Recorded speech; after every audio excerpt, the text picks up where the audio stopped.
भगवान की जय। प्यारे कृष्ण कन्हैया लाल की जय। श्री वामन पुराण 64वां अध्याय। चित्रांगदा संदर्भ विश्वकर्मा का बंदर होना, वेदवती आदि का उपाख्यान, जावाली का बंधन मोचन। राजा दंड ने कहा, अर्जे वहाँ वीर सुरथ का स्मरण करते हुए आनंदपूर्वक चित्रांगदा का लंबा समय व्यतीत हो गया। मुनि द्वारा शापित हो जाने के कारण विश्वकर्मा भी बंदर हो गए। होनहारवश वे मेरु की ऊंची चोटी से गिरकर पृथ्वी पर आ गए। सुंदरी फिर वे शालूकनी नदी के निकट घने झुरमुटों से भरे भयंकर वन वाले पर्वत श्रेष्ठ सालवेय पर रहने लगे। बरारोहे उस वन में फलमूल खाकर रहते हुए उनके बहुत वर्षों के युग निकल गए। एक समय कंदर नाम का दैत्य वीर देववती नाम से प्रसिद्ध अपनी प्रिय पुत्री के साथ लेकर वहां आया। उसके बाद पिता के साथ वन में आ रही उस सुंदरी को उस वानर श्रेष्ठ ने देखा। उसने बलपूर्वक उसका हाथ पकड़ लिया। सुबह दैत्य कंदर अपनी कन्या को बंदर से पकड़ी गई देखकर अत्यंत क्रुद्ध हो गया और तलवार उठाकर दौड़ पड़ा। बलशाली बंदर अपने पीछे उस दैत्येंद्र को आते देखकर उस सुंदरी कन्या को लिए हिमालय पर गया। उसने यमुना के तट पर महादेव श्रीकंठ का दर्शन किया। उसने उससे थोड़ी दूर पर ऋषियों से रहित एक दुर्गम आश्रम भी देखा। उस पवित्र महाश्रम में देववती को रखकर वह बंदर दैत्य कंदर के देखते देखते कालिंदी के जल में डूब गया। उस कंदर ने बंदर के साथ पुत्री को डूब कर मरी हुई समझ लिया। अतः निराश होकर वह महातेजस्वी पाताल में स्थित अपने घर में चला गया और वेगपूर्वक उस बंदर को भी देवी कालिंदी शुभ जनों से व्याप्त शिवी नाम से प्रसिद्ध स्थान में बहाकर ले गई। उसके बाद महातेजस्वी उस बंदर ने तेजी से तैरकर उसे पार करने के बाद उस पर्वत पर जाने की इच्छा की जहां वह सुनैना रखी गई थी। इसके बाद उसने नादयंती नाम की पुत्री के साथ आते हुए श्रेष्ठ गुह्यक अंजन को देखा। जाने की इच्छा करने वाला वह बंदर उसके निकट गया। उसे देखकर श्रीमान कपि ने सोचा कि सचमुच यह वही देववती है, अतः जल में डूबने का मेरा परिश्रम व्यर्थ हो गया। इस प्रकार सोचता हुआ वह बंदर उस सुंदरी की ओर दौड़ा। उसके भय से वह कन्या हिरण्यवती नदी में कूद पड़ी। कन्या को नदी के जल में कूदती हुई देखकर गुह्यक दुख और शोक से बेहाल होता हुआ अंजन पर्वत पर चला गया। वहाँ पवित्रता पूर्वक मौन व्रत धारण करके वह बहुत वर्षों तक तप करता रहा। हिरण्यवती भी जलधारा के वेग से नदयंती को भी बहा ले गई और सज्जनों से सेवित महापवित्र कौशल देश में उसे पहुंचा दिया। जाते समय रोती हुई उसने जटाधारी शंकर की भांति बरोहों से घिरी हुई जड़ वाले एक बट वृक्ष को देखा। वह सुमुखी घनी छाया वाले उस वृक्ष को देखकर एक पत्थर पर बैठ गई और विश्राम करने लगी। उसके बाद उसने यह वाणी सुनी, क्या कोई ऐसा पुरुष नहीं है जो उस तपोधन ऋतध्वज से कहे कि तुम्हारा वह पुत्र बट वृक्ष में बंधा हुआ है। उसने उस समय सुस्पष्ट अक्षरों से युक्त उस वाणी को सुनकर चारों ओर ऊपर नीचे देखा। सुबह तब उसने वृक्ष की सबसे ऊंची चोटी पर यत्नपूर्वक पिंगल वर्ण की जटाओं से बंधे 5 वर्ष के एक बालक को देखा। अत्यंत दुखित होती हुई नदयंती ने उस बोलने वाले को ऊपर देखकर कहा, अरे बालक, बतलाओ किस पापी ने तुम्हें बांधा है।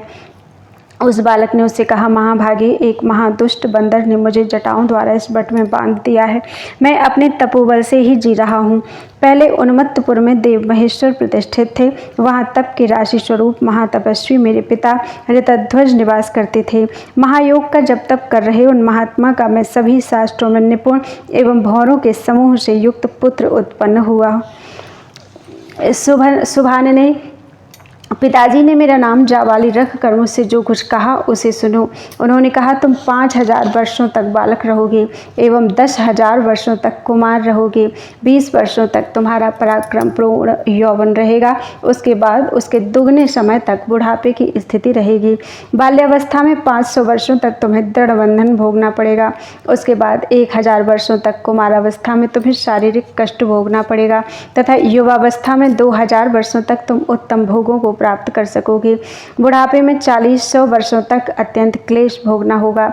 उस समय तुम्हें भूमि पर सोना तथा कुत्सित अन्न, कदन्न, शावा, कोदों आदि का भोजन करना पड़ेगा। पिता के इस प्रकार कहने के बाद 5 वर्ष की अवस्था में मैं हिरण्यवती में स्नान करने के उद्देश्य से पृथ्वी पर विचरता हुआ जा रहा था। उस समय मैंने एक श्रेष्ठ बंदर को देखा। उसने मुझसे कहा, अरे मूढ़, इस महान आश्रम में रखी हुई इस देववती को लेकर तू कहाँ जा रहा है? सुंदरी, उसके बाद उसने छटपटाते हुए मुझको पकड़कर प्रयत्नपूर्वक इस बट वृक्ष के शिखर पर जटाओं से बांध दिया। भीरु, उस कुमति बंदर ने बहुत से लता जालों से एक महान यंत्र छज्जा बनाकर उसके नीचे मुझे स्थापित कर दिया और सदा मेरी रक्षा करता रहा। सभी दिशाओं में चारों ओर से बनाया गया वह लता यंत्र ना तो टूट सकता है और ना किसी प्रकार ऊपर या नीचे के से इसके ऊपर आक्रमण ही किया जा सकता है। वह श्रेष्ठ बंदर मुझको बांधकर स्वेच्छा से अमर पर्वत पर चला गया। सुबह मैंने जो कुछ देखा था उसे तुमसे कह दिया। सुंदरी, मुझे बतलाओ कि तुम कौन हो एवं इस विस्तृत वन में अकेली तुम किसके साथ आई हो? उसने कहा, गुह्यक राज, अंजन मेरे पिता हैं। मेरा नाम नंदयंती है। मेरा जन्म प्रमलोचा के गर्भ से हुआ है। मेरे जन्म के समय मुद्गल ऋषि ने कहा था कि यह कन्या भविष्य में राजरानी बनेगी। उनके कहने के समय ही स्वर्ग में दंदोही बजने लगी तथा तत्काल ही अमंगल सूचक शब्द वाली शियारिन बोलने लगी। उसके बाद मुनि ने पुनः कहा, इसमें संदेह नहीं कि यह बालिका महाराज की महारानी होगी, परंतु कन्या अवस्था में ही यह भयंकर विपत्ति में पड़ जाएगी। इस प्रकार अद्भुत वचन कहकर वे ऋषि चले गए। उसके बाद मेरे पिता ने तीर्थ यात्रा करने की इच्छा की। इसी बीच मुझे अपने साथ लेकर बंदर हिरण्यवती के तट से उछला। उसके डर से मैंने अपने को समुद्र में गिरने वाली नदी के जल में गिरा दिया। मैं नदी में कूद पड़ी। उस नदी के भीषण प्रवाह से मैं इस निर्जन देश में आ गई हूँ। जाबाली ने उसकी कही हुई बात को सुनकर कहा, सुंदरी, तुम यमुना के किनारे श्रीकंठ के पास जाओ। वहाँ मेरे पिताजी मध्याह्न में शिव जी की पूजा करने के लिए आते हैं। तुम वहाँ जाकर उनको अपना समाचार सुनाओ, इससे तुम्हारा कल्याण होगा। उसके बाद नंदयंती अपनी रक्षा के लिए शीघ्रतापूर्वक हिमाचल से चली और यमुना के तीर पर स्थित तपोनिधि ऋतध्वज के पास पहुंच गई। कंदमूल फल खाती हुई वह कुछ ही समय में शंकर जी के भी उस स्थान पर पहुंची जहां तपस्वी आया करते थे। महामुनि, उसके बाद उसने विश्व वंदित देवाधिदेव श्रीकंठ की पूजा कर उन लिखे अक्षरों को देखा। उनका अर्थ जानकर मधुर मुस्कान करती हुई उसने जाबाली द्वारा कथित श्लोक तथा अपना एक अन्य श्लोक लिखा। महर्षि मुद्गल ने कहा था कि मैं राजपत्नी होंगी, किंतु मैं इस अवस्था में आ गई हूँ। क्या कोई मेरा उद्धार करने में समर्थ है? शिलापट्ट पर यह लिखकर वह स्नान करने के लिए यमुना के किनारे चली गई और उस स्थान पर मतवाली कोकिलों के स्वरों काकली से निनादित एक सुंदर आश्रम देखा। उसने सोचा, इस स्थान पर श्रेष्ठ ऋषि अवश्य रहते होंगे। ऐसा सोचती हुई उस महान आश्रम में प्रविष्ट हुई। उसके बाद उसने दैवी शोभा से युक्त मुरझाई हुई कमलिनी के समान सूखे मुख एवं चंचल नेत्रों वाली देववती को वहां बैठी हुई देखा। देववती ने यक्षपुत्री को आती हुई देखा और यह कौन है ऐसा विचार कर वह उठ खड़ी हुई।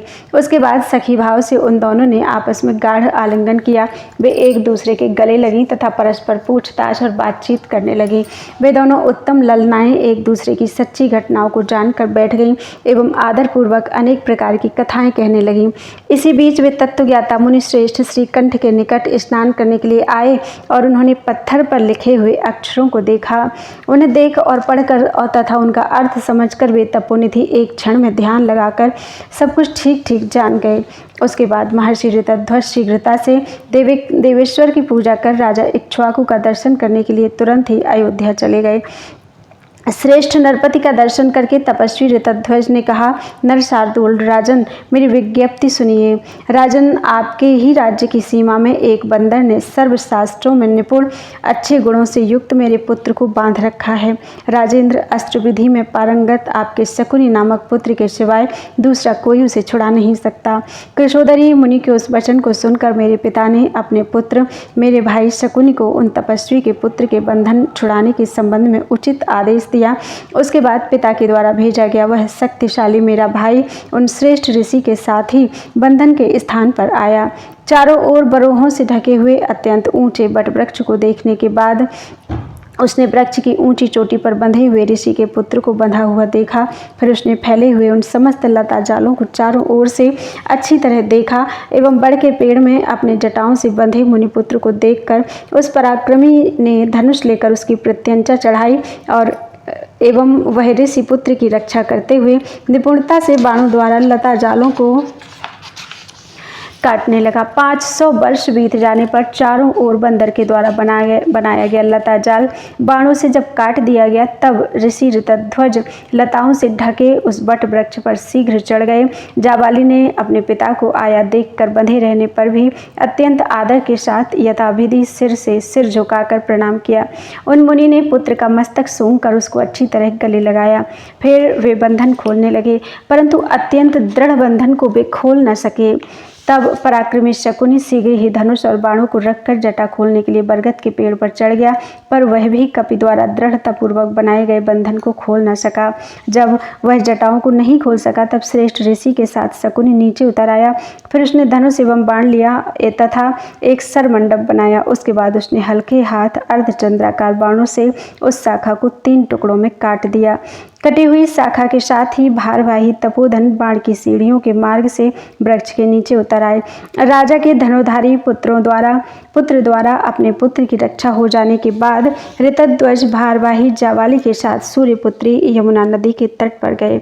इस प्रकार श्री वामन पुराण में 64वां अध्याय पूरा हुआ। बोलो वृंदावन बिहारी लाल की जय।